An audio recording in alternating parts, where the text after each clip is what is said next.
Remember that bullying is repeated behaviour that makes you feel uncomfortable.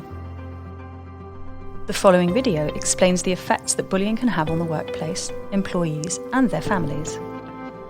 What roles do we need to recognise and how we should respond to bullying? Bullying causes distress and can have serious consequences for the victim, their families, and the workplace. Bullying victims can become anxious, fearful, and insecure. Mood swings, depression, and feelings of helplessness, decreased self-esteem, and difficulty trusting others are common consequences of bullying.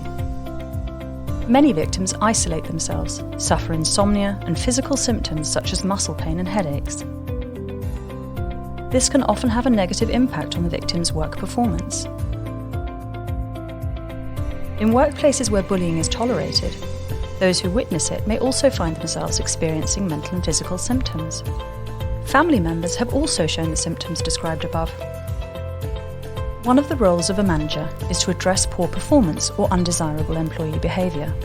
The goal of feedback is to support employees so they can improve their performance, feel confident at work, and receive continued support. It can be helpful to talk about different roles related to bullying, because once we understand these roles, we can understand which roles we are playing when bullying occurs. Let's discuss the roles in bullying situations. The target is the victim of bullying. The initiator is the person who instigates and takes part in the bullying. A follower is the person or persons who actively participate in the bullying, but does not initiate it. A supporter is someone who supports the bullying, but does not actively participate in it.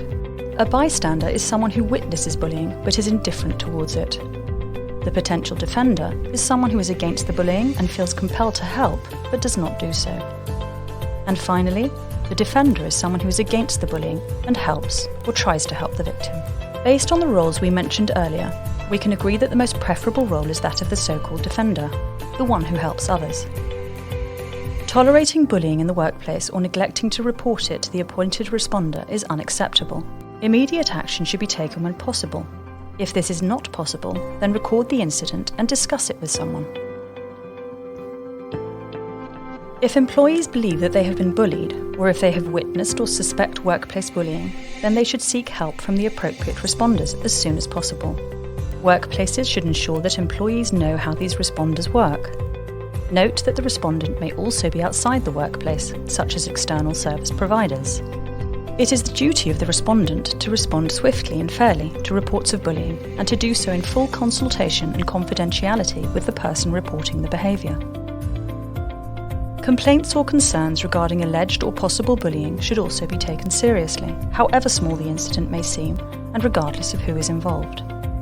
Appropriate measures should be taken to prevent continued bullying while the matter is under review. Now you know how bullying affects the workplace, employees, and their families, and what roles we can take on when bullying comes up in our workplace. We also now know that we have a duty to report bullying.